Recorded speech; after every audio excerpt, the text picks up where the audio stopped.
Estenda as tuas mãos para nosso querido irmão Jamê. Em nome do Senhor Jesus, para que continues trazendo a palavra do Senhor para nós, para edificar, para consolar, para trazer renovo aos servos de Deus. Nós abençoamos Jamê esta noite para que a palavra flua com toda a unção, liberdade, o Espírito. Recebe essa unção, essa bênção, em nome do Senhor Jesus. Amém. Amém.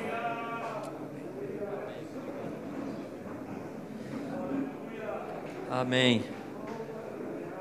Graças a Deus.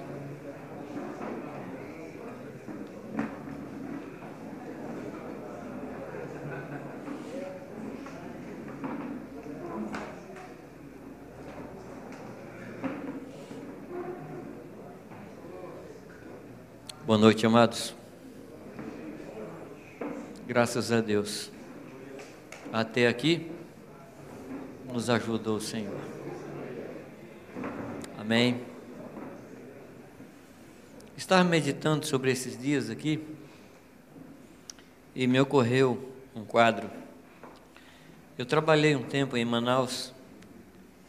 Durante 6 meses a gente construiu um barco que seria a nossa casa, minha casa de Irani, e a gente entraria nos rios ali da Amazônia para evangelizar, atender os índios.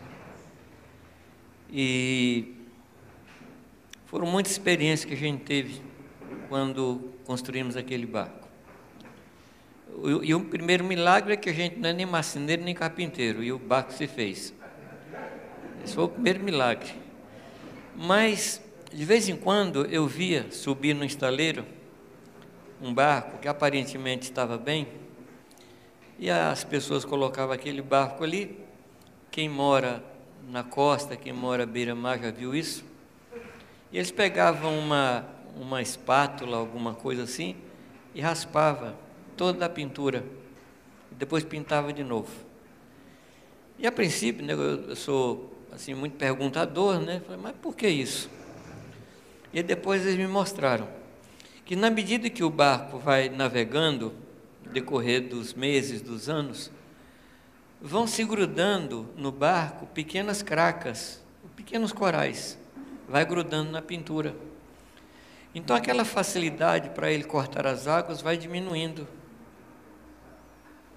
Correto? Porque vai perdendo a capacidade de deslanchar, de deslizar. Então, precisava acelerar mais para o barco manter a mesma velocidade. E se não raspasse, ia acelerar e o barco ia começar a diminuir a velocidade. Eu creio que de vez em quando a gente é levado por Deus para o estaleiro para fazer uma raspagem da craca.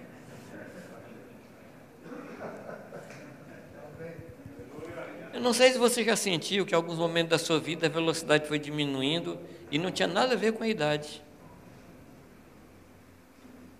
Eu creio, amados, que esse tempo aqui é um tempo de raspar a craca.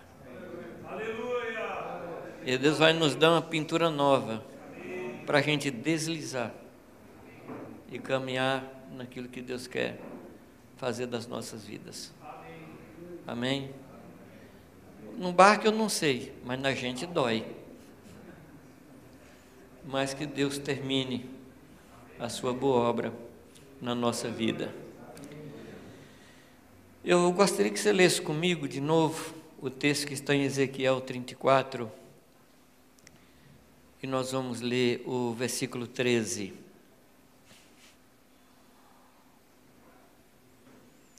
Tirá-los-ei dos povos, e as congregarei dos países, e as trarei à sua própria terra, e as apacentarei nos montes de Israel, junto aos rios e em todas as habitações da terra.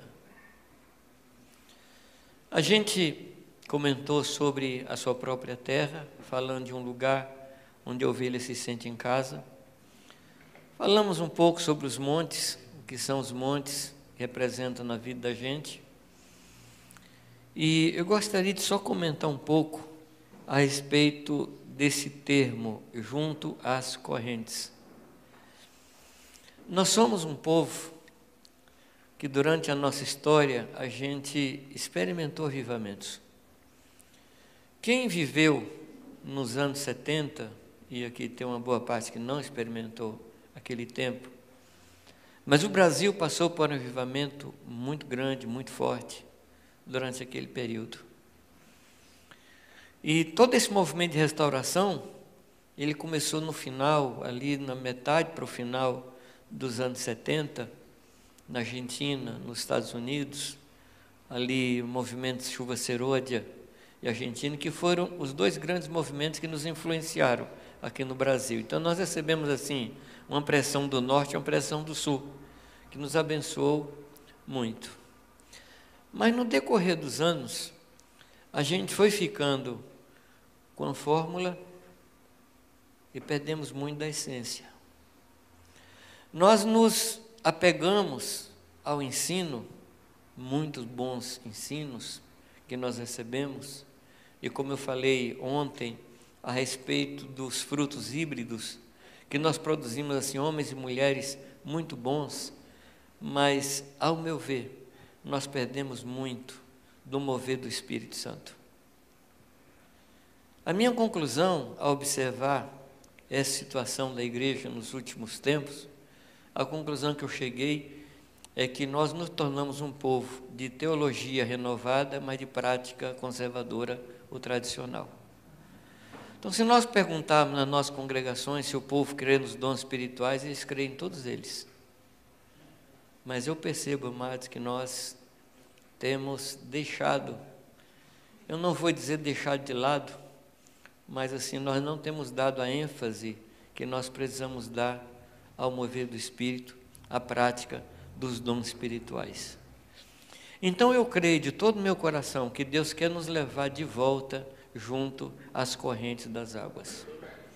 A palavra diz, amados, que há um rio, cujas correntes alegram a cidade de Deus. É um texto que eu praticamente não preciso de interpretação, porque a gente sabe qual é o rio que alegra a cidade de Deus. É o rio do Espírito Santo. E nós precisamos disso. E tentamos muitas vezes, amados, edificar a igreja na base do intelecto. Por favor, amados, não se sintam condenados, porque eu sou um dos mais velhos aqui, então eu participei desse negócio. O Telmo estava falando que ele era o mais velho aqui, eu não sei, a gente podia fazer um campeonato aí. Mas eu sou um dos mais velhos. Então eu vi isso acontecer. Eu vi acontecer. Eu vi a gente dependendo mais de apostilas do que do mover do Espírito Santo. E sabe o que aconteceu, amados? Os discípulos na congregação, eles não tinham força para praticar. Porque só quem obedece à palavra de Deus é aquele que é cheio do Espírito Santo. Então nós temos um povo que muitas vezes está vivendo no Antigo Testamento, porque a palavra não entrou no coração, se transformou vida. Você se lembra do conselho de Paulo a Timóteo? Não bebe somente água. Eu creio que esse é o conselho que Deus nos dá nesses dias. Não tome somente água. Água fala da palavra, mas toma com vinho, por causa das tuas frequentes enfermidades de estômago. Eu acho que muitas vezes nós temos frequentes enfermidades de estômago, que são as doutrinas fortes. E aí, queridos, não dá para praticar. E aí o que é que a gente faz? A gente começa a chamar os discípulos de rebeldes. Quem é que pode obedecer a palavra sem o Espírito Santo? Quem pode, amados? Quem é capaz de obedecer? A gente só obedece a palavra no poder do Espírito Santo. Vocês concordam comigo? Não. A vida cristã não pode ser vivida sem que o Espírito Santo nos impulsione, sem que o Espírito Santo nos leve. É Ele que nos convence do pecado, da justiça e do juízo. Toma a Bíblia e dá uma olhada em João 14, João 16, e veja quantas coisas o Espírito Santo faz na vida do cristão, E uma delas é nos guiar a toda a verdade. A mente humana não alcança toda a verdade, se não for pelo Espírito Santo. E o Senhor Jesus, Ele diz para nós, sem mim, nada. E nada significa nada. Talvez você ache assim, não, é zero. Não, zero tem valor. Zero tem valor, zero é diferente de nada. Porque o zero dá valor à coisa. Você põe um de um lado do zero, é um valor, do outro lado é outro valor. Mas o nada significa total nulidade. Mas a gente, ao ouvir sem mim nada podeis fazer, a gente interpreta assim, sem mim algumas coisas eu não posso fazer. Queridos, a partir de respirar, quem nos dá capacidade para respirar é o Espírito Santo. Tudo que nós fazemos depois do respirar é por operação do Espírito Santo. Nós não praticamos qualquer ato de bondade, qualquer ato de obediência a Deus, se o Espírito Santo não operar em nós. Ou será que nós operamos ou obedecemos a Deus no poder da nossa carne? Nós precisamos, amados, de novo, levar o rebanho junto às correntes das águas. Levar o nosso povo a ser batizado com o Espírito Santo. Nós precisamos levar o nosso povo a ser cheio do Espírito Santo. E aí nós vamos ver de novo a manifestação do Espírito Santo. Nós precisamos, amados. Quem é que pode produzir a santidade em nós? É por esforço?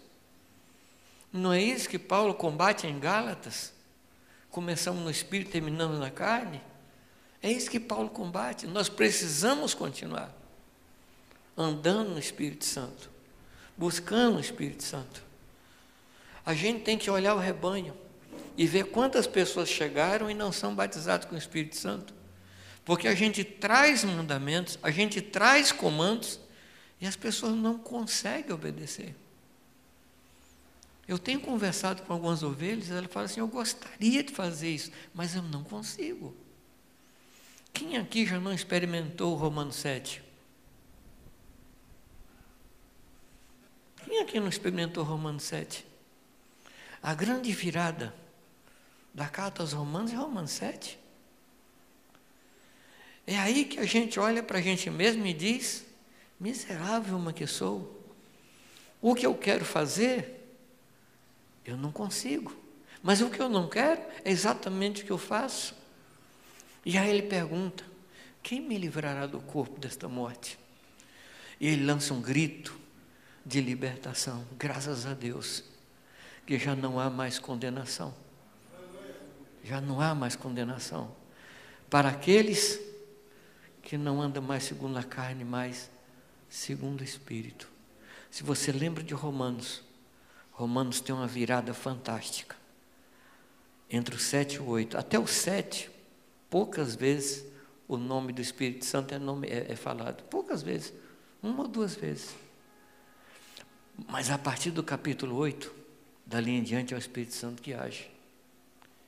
E a esquina de Romanos é o versículo 11 do capítulo 8, você se lembra? Se habita em nós o Espírito daquele que levantou a Cristo dentre os mortos, esse nos vivificará pelo Espírito que habita em nós. E a partir dali, amados, é uma nova vida.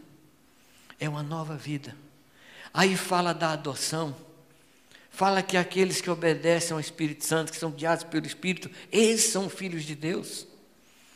Fala mais que o Espírito Santo, ele nos enche, que nós não recebemos o espírito de fraqueza ou de covardia, mas recebemos o Espírito Santo, de temor, de moderação, de poder dele.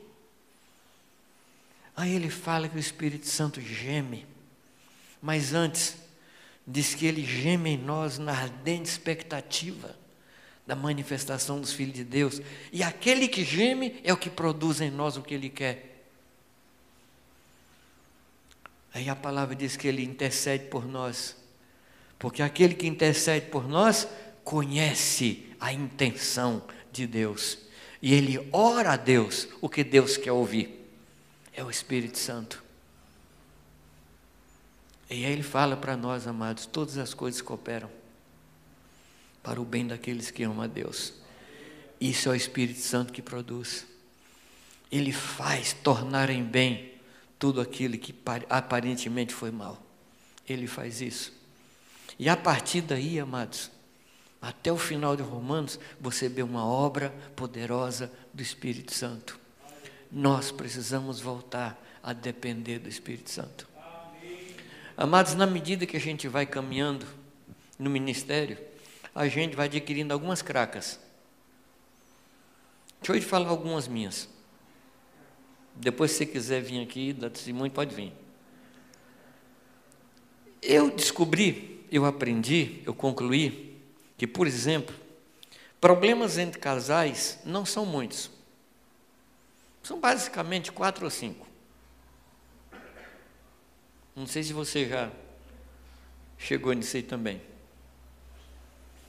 Problema de casais, ou pode ser criação de filho, que isso gera encrenca. Isso é muito duro, isso é muito mole. Não que seu pai era assim, sua mãe era assim. Aí o circo está montado. Segunda coisa, relacionamento com parente. Ah, mas na casa do meu pai não era assim. Não, na casa da minha mãe não era. Relacionamento com parentes. Terceiro, administração das finanças.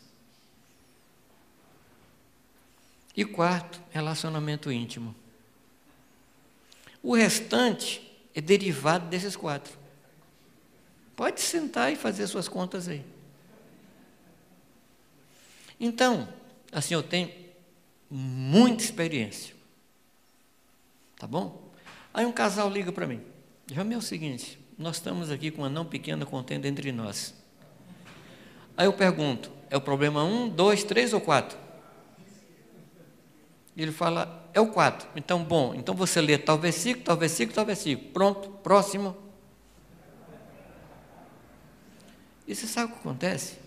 Não funciona.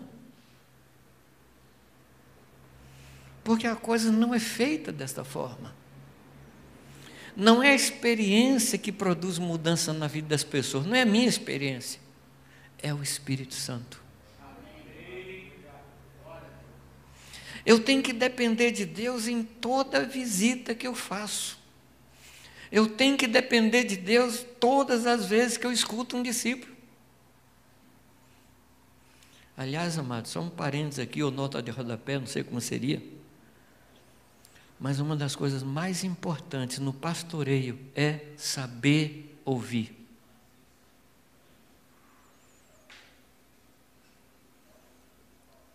E como nós não temos paciência de ouvir as pessoas? Ela está falando, a gente já tem a resposta, está só educadamente, era esperar ela parar de falar para trazer a resposta que a gente já tinha. E o Atmani, um dos seus livros, eu acho que é Obreiro Cristão Normal, eu acho que é esse livro, ele diz que nós temos que ouvir o que a pessoa está falando, o que ela gostaria de falar e o que ela está escondendo. Como é que a gente pode fazer isso se não for pelo Espírito?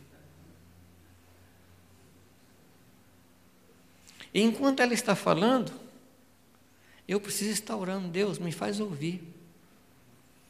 Me faz entender exatamente o que ela quer dizer. E me mostra o que ela está escondendo.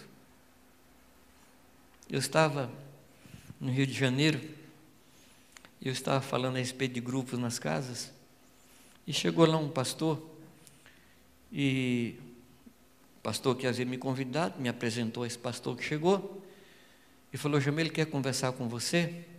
Aí nós sentamos depois do almoço, ele falou, então, queria conversar, porque eu ouvi dizer que você está falando sobre grupo pequeno, e grupos pequenos é uma força para multiplicar os membros da igreja. Eu já não gostei do assunto. E aí ele falou assim, olha, antes de você me aconselhar, eu vou contar para você a minha história, para você me aconselhar assim com mais propriedade. E o homem falou assim, mais ou menos por uns 30 minutos sem parar. E ele era assim um alemão, assim bem vermelho, E foi contando, não era sueco, era alemão. Porque todo sueco é moreno. Ele foi falando. Mas enquanto ele falava, eu ficava, Deus, o que é que ele tem? O que é que tem na vida dele? O que é que está acontecendo? Porque vinha alguma coisa que não... Sabe, eu não me sentia bem. Aí chegou um momento que ele falou assim, falei muito, né? Eu falei, não, você vai falar mais um pouco. Ele falou, o que é que você quer saber? Eu falei, você tem amigo? Não tinha nada a ver com o grupo caseiro. Você tem amigo? Ele ficou vermelho e as lágrimas começaram a cair. Ele falou, não tenho amigo. Inclusive agora, minha família está dizendo para eu morar no apartamento que tem lá no local da igreja, porque não suportam mais a minha vida no ministério. E eu pensei comigo, e o cara quer uma receita para crescimento de igreja.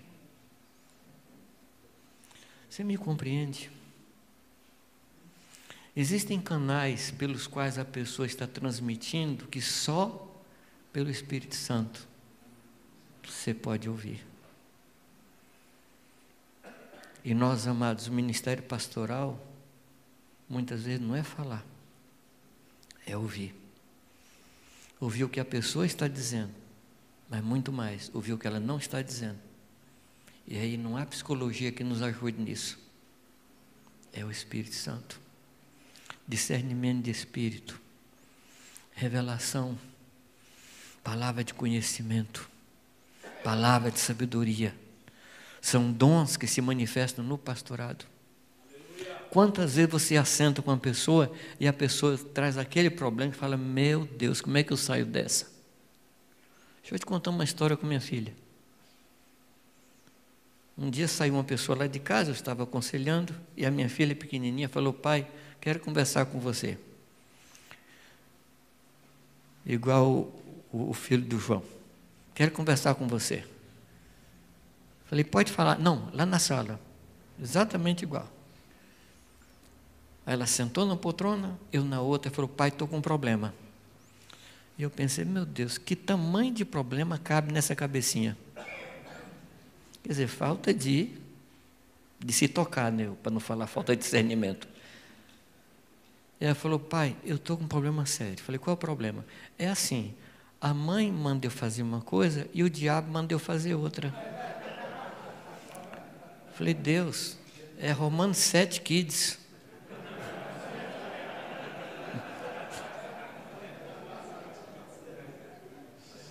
Falei, mas conta para mim, como é que é isso? Ela falou, por exemplo, a mãe manda eu pegar o sapato e pôr no lugar, e o diabo fala, não faz. Eu falei, meu Deus do céu, isso é problema. Isso é problema. E eu dei a receita pastoral. Filha, você precisa orar. É a receita que a gente dá, né?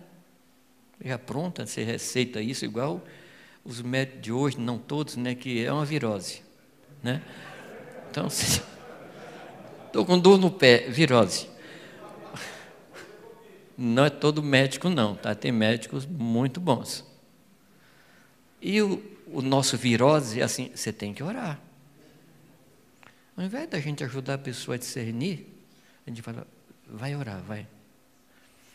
Ela falou para mim, pai, não adianta. Eu já orei. Falei, não adianta. Falei, não, pai. Olha a resposta dela. Eu oro e Jesus fica sentado no trono e não faz nada. Eu falei, Jesus. Eu falei, você quer que eu ore? Eu falei, pai, eu falei, não adianta. Eu falei, Deus, acabou a minha sabedoria, não tem mais nada. O que eu tinha já era pouco. E naquela hora, sabe quando você passa um WhatsApp assim? Falei, Deus, por favor, me dá uma palavra para minha filha, Senhor. Ela está com problema, ela está enfrentando a ação do diabo. Eu clamei a Deus e Deus me falou. Falei, filha, não é que Deus não ouve, é que você não está prestando atenção na resposta de Deus. Quando você pede a Deus para libertar você disso, Deus responde. Através do papai e da mamãe que pega a varinha. A varinha é a resposta para a sua oração. Ela falou, você quer que eu ore agora, filha? Agora eu quero. Ela entendeu que a vara afasta o coração dela da indisciplina. Mas, amados, eu nunca tinha pensado nisso. Não foi um insight, assim, humano. Foi revelação de Deus. O nome disso é dom de palavra de sabedoria. Às vezes você está aconselhando alguém e a pessoa está guardando. O moço uma vez chegou para a gente orar por ela. E Deus falou, não ora porque ela quer ser curada para pular carnaval. Mas era uma moça assim que tinha todo o estereótipo assim de uma moça santa. Não tinha nada que apontava assim, vou pular carnaval. Não tinha nada. E Deus falou, não ora. E se ela fosse curada, ia ser pior a coisa para ela. E a gente não orou. E Deus revelou. Como é o nome disso? Palavra de ciência. A palavra de ciência nos mostra o que está acontecendo no coração da pessoa, na mente da pessoa ou na mente de Deus. E é obra do Espírito Santo. Eu fico perguntando, amados, como é que nós ousamos pastorear sem os dons espirituais? Os dons espirituais são a ferramenta para a edificação da igreja. E como é que, por exemplo, um pedreiro pode vir para a sua casa construir alguma coisa sem a colher, sem a enxada, sem qualquer ferramenta? Como é que um mecânico pode tentar consertar seu carro sem uma chave de boca, sem uma chave de fenda, sem uma chave de grifo, alguma coisa assim? E a pergunta, como é que a gente pode pastorear sem os dons espirituais? Então a gente se torna psicólogo. Desculpa os psicólogos. A gente se torna psicólogo. Fica tentando levar a pessoa a descobrir seu próprio problema para sair da situação. Amados, o único lugar onde a pessoa sai sozinha do problema é em desenho animado. Você já viu? A pessoa cai sozinha no buraco lá e ela se pega pelo cabelo e se puxa. Só em desenho animado. Mas na vida real não é assim. Ela precisa de ajuda. E nós podemos e devemos ajudar. Não na nossa força, mas nos dons espirituais. Tinha uma propaganda antiga de cartão de crédito que dizia, não sai de casa sem ele. Eu digo para você, não saia de casa para visitar ninguém sem os dons espirituais. Leva a sua caixinha de ferramenta. Leva a sua caixinha. Nós não podemos tentar resolver o problema das pessoas com nossas palavras. Deus quer levar o povo de volta junto às correntes das águas, porque há um rio cujas correntes alegram a cidade de Deus. Nós queremos um povo alegre, alegre no Espírito Santo. Nós precisamos disso. Um povo que vai proclamar o nome do Senhor. Nós cantamos aqui isso hoje. Um povo que vai exaltar o nome do Senhor. Um povo que canta com arte e com júbilo. Mas, amados, sem o Espírito Santo, não há alegria na cidade de Deus. Nós precisamos que a gente se arrependa, amados. Que a gente se arrependa de não depender do Espírito Santo. Sem mim nada podeis fazer, significa sem mim nada podeis fazer. Não é questão da gente encontrar métodos ou algumas práticas antigas. Nós precisamos de pão fresco a cada manhã. Pão fresco a cada manhã. E quando a gente se assentar com um discípulo, aquele discípulo é diferente do de ontem, que foi diferente do de anteontem. Aquele é uma pessoa e tem que ser tratada como alguém único. E nós vamos ouvir de Deus uma palavra viva para esse discípulo. Não é assim que Deus nos trata, amados? Deus nos trata como se fôssemos únicos, e na realidade, nós somos únicos. E o nosso ministério tem que ser assim também. Agora eu pergunto, como podemos fazer isso sem o poder do Espírito Santo? Que Deus nos encha com o Espírito Santo. Amém, amados? E está escrito um mandamento no Novo Testamento. Interessante como a gente faz diferença de mandamento do Antigo e mandamento do Novo. Mandamento do Antigo, por exemplo, não mate. E a gente não mata. Ainda que de vez em quando tem assim. Mas a gente lembra do texto falando, não posso matar. Eu podia apertar assim, antes dele morrer eu solto, né? Mas que não pode matar.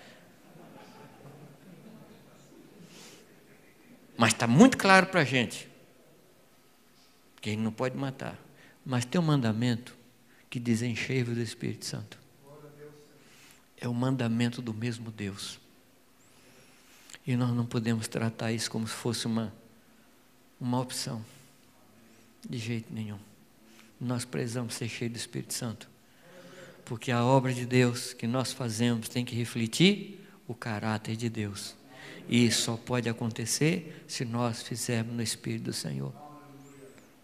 Amados, eu não consigo enfatizar o suficiente para convencer vocês dessa verdade. Mas eu creio que vocês estão convencidos. Eu creio que o Espírito Santo tem falado isso a nós. O Espírito Santo tem chorado dentro de nós. E o que eu comentei na primeira noite, nós precisamos devolver a igreja ao seu pastor, que é o Espírito Santo. Ele disse, eu edificarei a minha igreja. Eu edificarei. E nós precisamos que Ele nos use no poder do Espírito para edificar a sua igreja. Amém, amados? Amém. Será que nós podemos fazer uma oração agora sim? Senhor, estou devolvendo a igreja para o Senhor. Estou devolvendo os discípulos para o Senhor. Estou devolvendo. Estou te entregando os discípulos que nunca foram meus. Em nome do Senhor Jesus. Em nome do Senhor Jesus. Me ajuda, Senhor, a fazer como o Senhor faz. Me ajuda a só fazer aquilo que eu ver o Senhor fazer. Me ajuda a falar somente o que eu ouvi o Senhor falar. Que o Espírito Santo nos conduza, nos use e glorifique o nome do Senhor Jesus nas nossas vidas. Louvado seja o nome do Senhor. Meus amados, a gente tem muitas coisas para estudar, muita coisa para aprender. E eu desejaria muito que a gente tomasse um tempo para dar uma estudada em Ezequiel 34.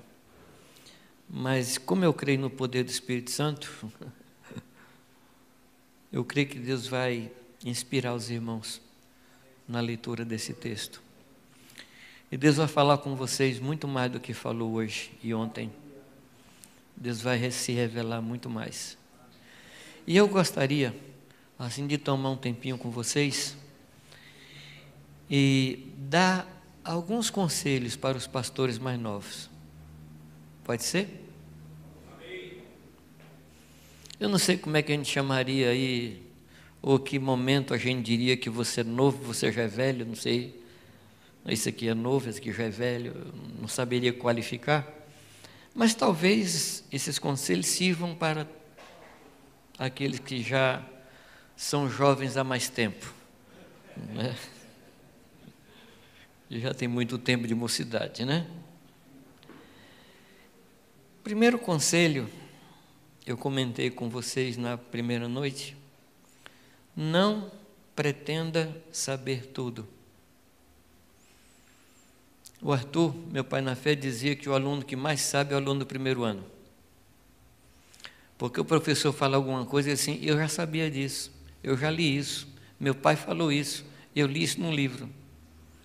Quando ele chega no final da faculdade, ele descobre que ele não sabe nada e é jogado no mundo com diploma. Fala, meu Deus, o que eu vou fazer? E muitas vezes a gente, no começo do ministério, a gente é cheio de ideias.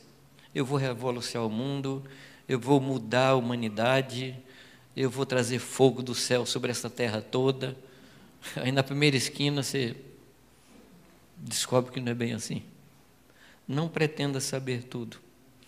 Tenha a liberdade de dizer não sei. Amém? Não é questão de humildade. De novo, é uma questão de inteligência. Você não é o Espírito Santo, nem eu, e também não somos o Google. Onde a pessoa chega para você, digita a frase e você já sai. Não é. Quem busca responder a todas as indagações dos discípulos corre 2 riscos. Primeiro, pode se enganar de que alguma coisa, ou em alguma coisa, pois de fato nós não sabemos tudo. O outro risco é criar uma dependência dos discípulos na gente, ao invés de levá-la a depender do Espírito Santo, fazendo suas perguntas diretamente da fonte. Quando a pessoa vier perguntar, pergunta se ela já buscou a Deus. E o que é que Deus falou com ela?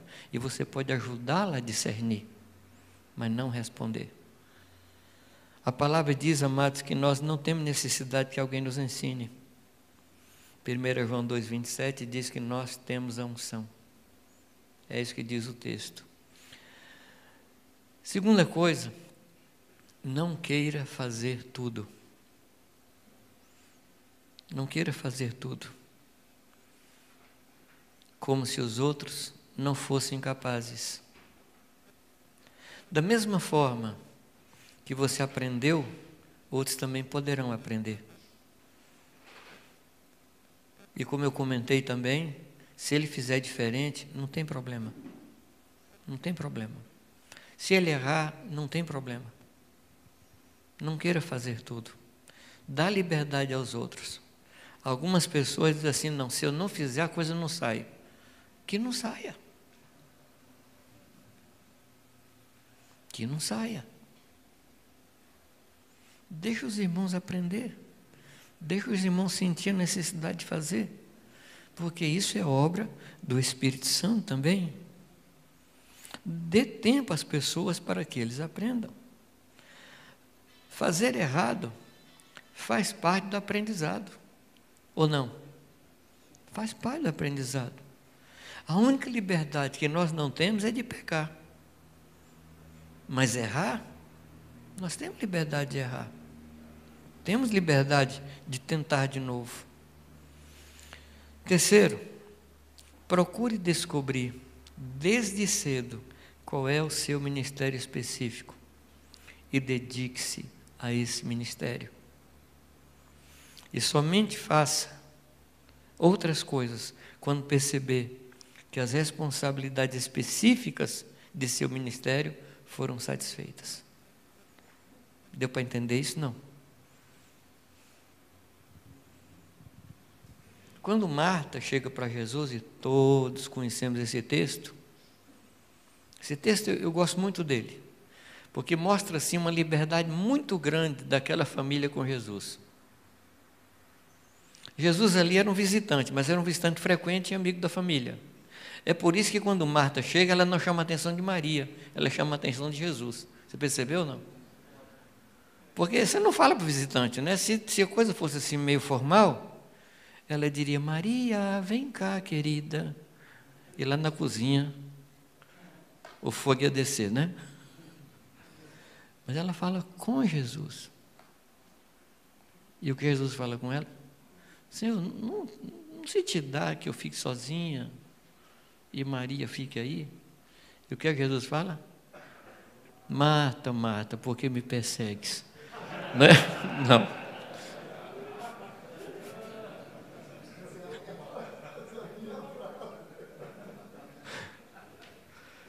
Marta, você está ocupada com muitas diaconias. É a palavra ali no original. Muito serviço. E tem muito pastor envolvido com diaconias. Ou não? E não fazendo aquilo para o que foi chamado. Poucas coisas importam e uma só basta. Dedique-se àquilo que está ligado ao seu ministério. Se sobrar tempo, você pode fazer outra coisa. Busque conhecer, 4, busque conhecer aquilo que o Senhor deseja e aplique-se a isso. O que é que Deus quer? Eu vou me aplicar a isso. Lembre-se que Deus não se entusiasma com o que nos entusiasma. Às vezes a gente está todo entusiasmado e Deus não está entusiasmado.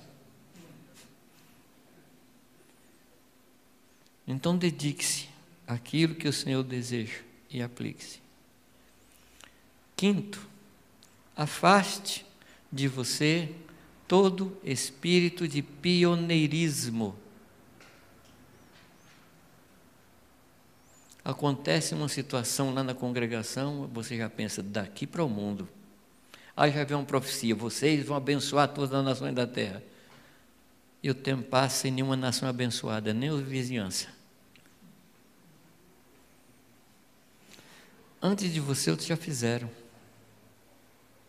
Aquela revelação tremenda que você teve, outros já tiveram. Aquilo que você faz agora, outros já fizeram. Não é nada novo. Não é nada novo. Não foi isso que Salomão falou? Não é nada novo. Se Deus lhe deu alguma coisa, você não é pioneiro, outros já falaram antes. Se já estava escrito, outros já leram. Não permita que o espírito de pioneirismo tome conta de você. Uma coisa que a gente percebeu muito é que a pessoa recebe uma revelação e acha que ele é o primeiro que teve aquela revelação. E o que acontece? Soberba no coração. Ele acha que aquela revelação... E eu aprendi uma coisa, amados, a revelação de Deus não vem por nosso esforço, vem da misericórdia de Deus.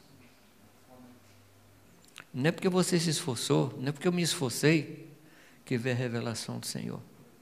Veio porque Deus nos deu a revelação. Foi iniciativa do Senhor. E se você teve sede para buscar, quem deu sede a você foi, quem deu sede a nós foi Deus. Então tudo vem dele, nada nasce em nós. 6, nunca trabalhe por números. Nunca trabalhe por números. Pessoas não são números. Pessoas são pessoas. Como eu comentei antes, Deus nos trata como se nós fôssemos únicos. Sim ou não? Deus não nos trata como número. Uma coisa que me encanta na Escritura é que diz que Deus dá nome aos astros, às estrelas. Cada uma ele chama pelo nome. Ele podia falar os astros, não, chama pelo nome. E se ele faz isso com estrelas, quanto mais conosco. E eu não posso fazer diferente de Deus. Cada pessoa tem que se sentir única diante de nós. Não trabalhe por números. Lembre-se que Jesus cuidou de pessoas e não de multidões. Ele ouvia e atendia as pessoas que o buscavam e as valorizava. Uma mulher com fluxo de sangue, que era maldita na cultura judaica, toca em Jesus Cristo e ele não se afasta, ao contrário, ele pergunta: quem me tocou? E se interessa por aquela mulher, no meio de uma multidão. A mulher toca, ele diz: eu sinto que de mim saiu virtude. Você percebe como o Senhor era pessoal? E ele continua assim. E é assim que é o nosso ministério. Valorize, 7º ponto, valorize cada pessoa. E uma forma bem importante de valorizar é ter paciência para ouvir.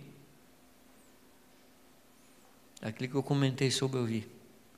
Se tem uma coisa que deixa a pessoa se sentindo importante, é quando você dá tempo para ela. Dá tempo de qualidade. Não é aquela história de ficar olhando para a pessoa, mas pensando no futebol, pensando no texto da Bíblia, qualquer outra coisa. Não é isso. A gente tem que se dedicar àquela pessoa e ouvir com o coração o que ela está falando. Amém, amados? Valorizar a pessoa e ter paciência. Não apresse a pessoa na sua fala.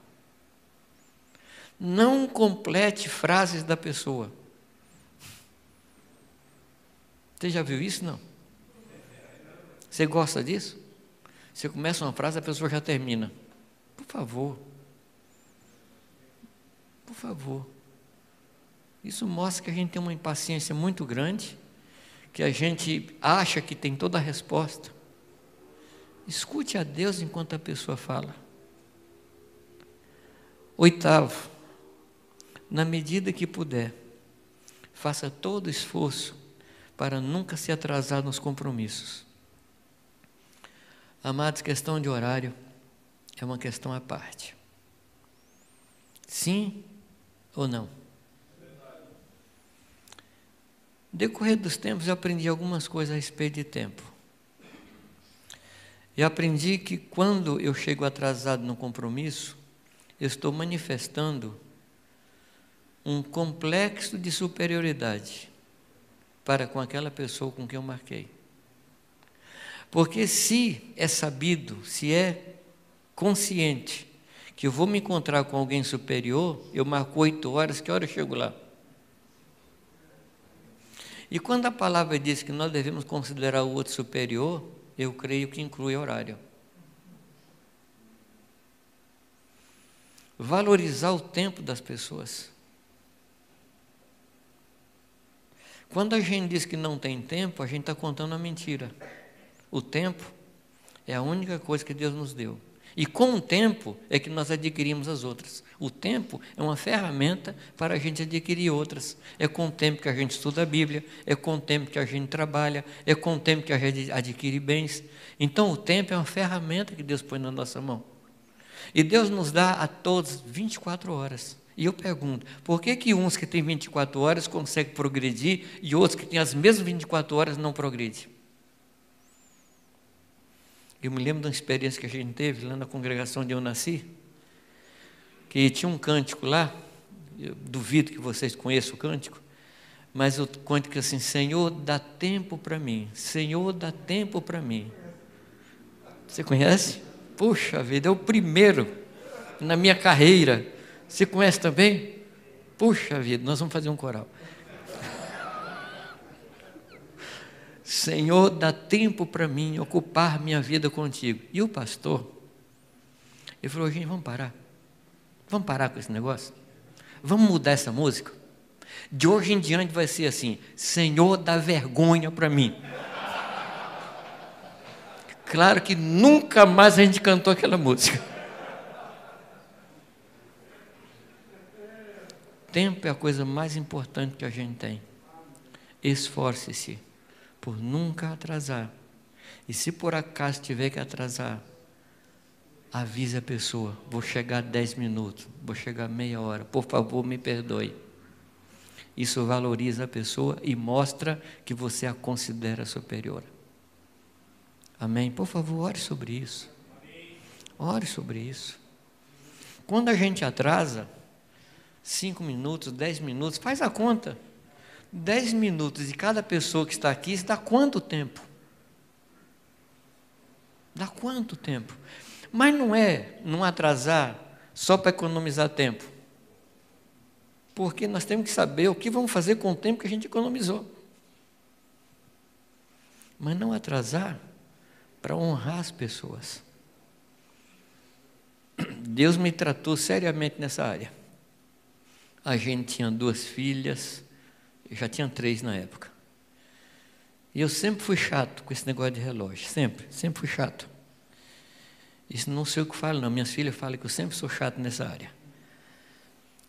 E eu me preparava, estudava, lia, e pronto para ir para a reunião. Aí ela para o carro, esperar a Irani e as meninas. E ela estava atrasada. E eu ficava lá buzinando.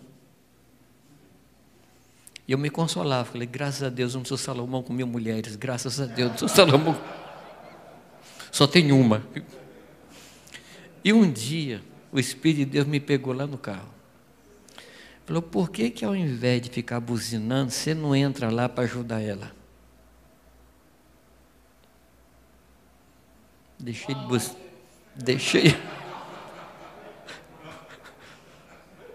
Deixei de buzinar e fui lá. Ela só sai de casa para ir para a reunião com tudo no lugar. O sapato voltado para a Meca, assim, tudo.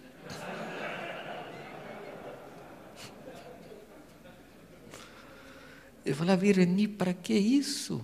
Ela falava, pode vir gente aqui em casa depois da reunião. Eu falei, é verdade. Quando Deus falou comigo para parar de buzinar, eu fui lá, o que eu posso fazer para ajudar? Comecei penteando o cabelo das meninas, saía cada obra de arte. Elas não gostavam, não sei porquê. Aí comecei a fazer outras coisas, lavar a louça que tinha na pia, dar uma limpada no chão. E muitas vezes a gente sentava na sala porque tinha terminado tudo, pegava o violão e adorar a Deus até dar o tempo de sair para a reunião. Antes, a gente ia para a reunião cansado, brigado, chateado com as crianças atrás, aí chegava lá para os irmãos, Pai do Senhor, Pai do Senhor, Pai do Senhor. Que Pai do Senhor? Estava uma confusão no carro.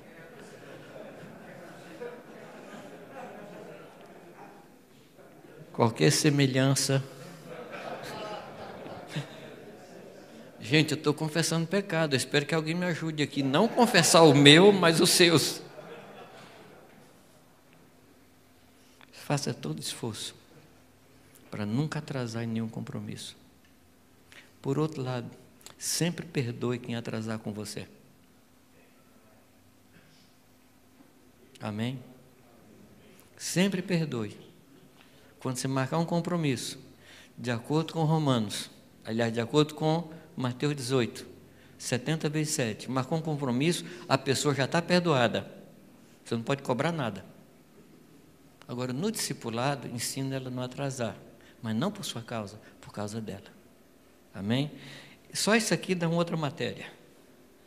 9, lembre-se que a comunicação bem feita gera um entendimento claro. E a responsabilidade da compreensão é de quem comunica, não de quem ouve. Eu tinha um problema sério nessa área, de novo outro pecado. Eu sou de falar pouco com as pessoas.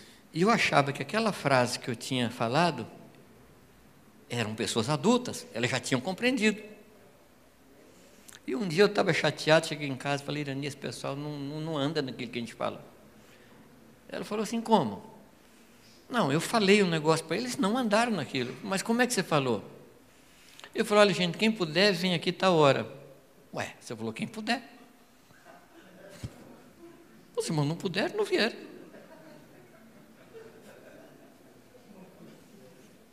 Ordem clara produz obediência clara. Ordem confusa produz obediência também confusa. Irmão, quem puder, esteja aqui às 6 da tarde. Se puder. A pessoa não pode. Você vai cobrar o quê? Seja claro naquilo que você quer. E tenha certeza de que a pessoa compreendeu. Claro que você não vai tratar como criança. Repete o que eu falei. Não, não é isso não. Mas seja claro. Repita várias vezes, até que a pessoa compreenda. Estou falando aqui, amados, porque em começo de ministério, a gente erra muito nisso. A gente trabalha com subentendimento. E subentendimento não presta, amados. O Senhor não trata conosco com subentendimento. Ele nos fala a sua palavra, está claro as coisas que Ele quer. 10º ponto. Lembre-se que a comunicação bem feita gera um entendimento claro. Esse ponto. Lembrando que a responsabilidade da clareza ou do entendimento é de quem comunica e não de quem recebe a comunicação. O 10º ponto, esse aqui é extremamente importante. Ao discipular, recorde-se que você é servo do discípulo e não o contrário. Você não tem um rebanho, o rebanho tem você. Eu posso. Ao discipular, recorde-se que você é servo do discípulo e não o discípulo seu servo. Eu poderia contar para vocês coisas tristes que eu tenho acompanhado. Pastores que usam os discípulos para seu serviço. Vai buscar uma água, vai fazer isso para mim, vai lavar meu carro, vai fazer compra para mim. Espera aí. O que é que a gente tem? A gente tem empregado? Os discípulos não são empregados. Jesus falou que Ele nos serve.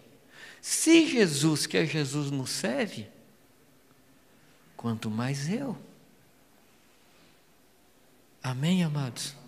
Não trate os discípulos como se fossem sua propriedade. Não pastoreie como dominadores. A palavra dominar significa assenhorear-se ou se tornar dono. 11º, não pense de si mesmo mais do que convém. Mas pense segundo a medida de fé que Deus repartiu com você. Não ache que o seu dom é o mais importante.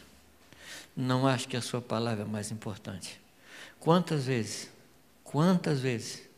a gente encontra pessoa que sempre tem uma palavra para dar. Ah, não, hoje eu tenho uma palavra. Não, a minha palavra é a palavra da hora. E ai de vocês se não escutar. Que é isso? Que é isso? Nós não somos donos da verdade. Portanto, não pense de si mesmo mais do que convém. Aprenda a honrar o ministério dos outros. Considerar os outros em honra, fala disso também. Ou seja, o ministério do meu irmão é mais importante que o meu. A palavra do meu irmão é mais importante que a minha. O que ele fala é mais importante do que eu falo. Isso significa considerar o outro superior. Não é fazer de conta, é entender que é. 12º, não reclame a respeito do ministério e suas dificuldades. Ministério é privilégio. Nós falamos isso antes. Ministério é privilégio. Sempre agradeça a Deus, porque Ele dignificou você, dando um chamado e uma tarefa para trabalhar na igreja. Sempre agradeça a Deus. Você sabe por quê, meu irmão? Deus podia fazer sozinho. Ou não? E sairia mais rápido. Sim ou não? Um dia, eu tinha que trocar uma lâmpada lá da cozinha de casa, uma fluorescente, menor do que essa, claro.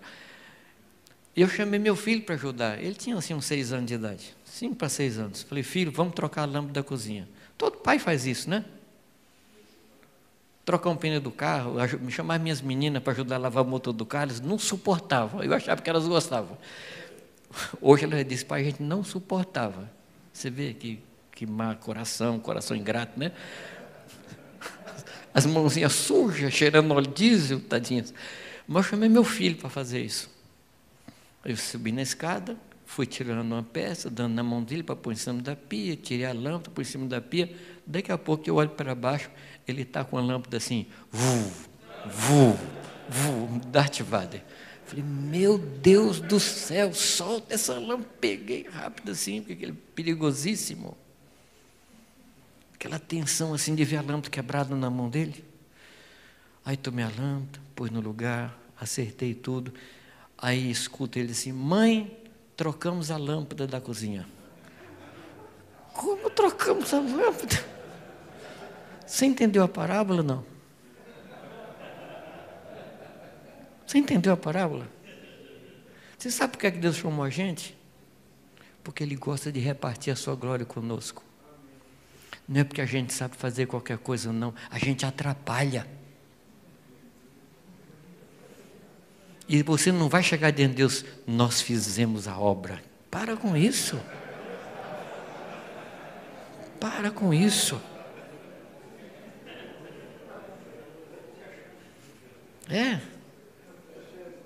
Acha que sem mim nada poder. Para. Não reclame. Adore a Deus. Porque a Ele agradou repartir conosco a glória da edificação da igreja. 13º, não se apodere da noiva que não é sua. Sempre trate a noiva como noiva do Senhor. Trabalhe com ela, olhando para Ele, perguntando se está bom. Pai, está bem o que estou fazendo? É assim que o Senhor quer? Quando a gente estava consertando o barco, eu já contei isso diversas vezes em muitos lugares, eu estava fazendo a esquadria, a janela do barco. E eu sou péssimo em fazer ângulos. Então eu cortava, ficava ângulo aberto, cortava, fechado, e a madeira cara. Aí ficou um pouquinho aberto. Aí eu fiz, nem olho de santo, vou amassa aqui, depois pinta. Aí o Espírito Santo, você está fazendo esse barco para quem? Porque se for para você, está bom.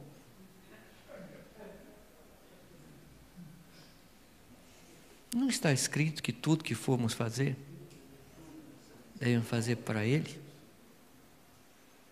Você não pastoreia para você, a gente pastoreia para Ele. Então quem dá a medida é Ele. Quem diz que está bom é Ele. Então, não tome a noiva para você. Não faça as coisas para lhe agradar. E tem um detalhe aqui. Nós não podemos fazer as coisas porque nós gostamos de fazer. Eu escuto pessoas falando assim, não, eu gosto muito de pregar. Sabe qual é o meu conselho? Para de pregar. Não, eu canto porque eu gosto de cantar. Vai fazer serenata, querido. A gente não faz as coisas porque a gente gosta. A gente faz as coisas porque agrada ao Senhor. Nós vivemos para o seu inteiro louvor. Porque o ministério não é fonte de lucro, não é lugar de realização. O ministério não realiza, quem nos realiza é o Senhor. Ele nos realiza. Nada mais nos realiza. 14º, não podemos ser constrangidos pelas expectativas de resultados estabelecidos por nós ou por outros. Repito, não podemos ser constrangidos por expectativas estabelecidas por nós ou por outros.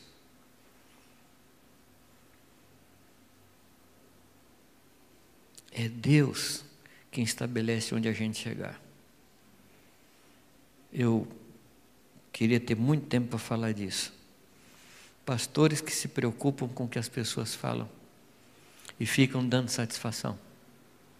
Paulo diz assim, se vocês me julgam, problema de vocês, a minha consciência não me julga. E se a minha consciência me julgar, maior é Deus. Eu não estou aqui para ser agradável às pessoas. Eu não estou aqui para ofender ninguém, mas eu não posso ser político no meu trabalho. Eu não posso ser político. Eu não posso fazer para que as pessoas sintam felizes comigo. A minha responsabilidade é fazer o que Deus quer e não o que as pessoas acham que eu devo fazer. Porque estamos aqui para fazer as obras que Deus nos enviou a realizar. Então nós não podemos ficar constrangidos com isso. 15º, o serviço pastoral deve ser espontâneo, de coração. Amém? Não por constrangimento. Não porque a gente é obrigado a fazer, em hipótese nenhuma. Lá no capítulo 28 e 29 de Crônicas, você vai ver que tinha pessoas que voluntariamente se dedicaram ao ministério. Claro que esse voluntariamente foi uma obra de Deus anterior ao coração delas, que revelou quem era Deus, e a pessoa quis agradar a Deus, e elas se entregaram a isso. 16º, os que estão à frente do rebanho devem se colocar como modelo, e modelo dos fiéis. Não é modelo dos infiéis, não. Ou seja, entre os fiéis, você é modelo. Porque modelo de infiel, a gente faz. Mas Deus quer que a gente seja modelo dos fiéis. Ao nos colocar à frente do rebanho, o Senhor não quis dizer que nós somos os mais importantes, mas Ele nos colocou para ensinar as pessoas o caminho. Eu tenho dito, amados, que nós somos aquele carneiro, ou aquela ovelha, que Deus colocou à frente e colocou um sininho no nosso pescoço. Porque nós aprendemos o caminho das águas, nós aprendemos o caminho do pasto, nós aprendemos o caminho do curral, do redil. E porque nós aprendemos, Deus colocou um sininho no nosso pescoço. Isso não fala de superioridade, fala de experiência, mas não superioridade. Nós continuamos ovelhas. Amém? Amanhã eu gostaria de comentar com vocês um pouco sobre isso, a nossa condição de ovelhas. Gostaria de que a gente amanhã se despisse de toda estola sacerdotal e chegasse aqui com lã,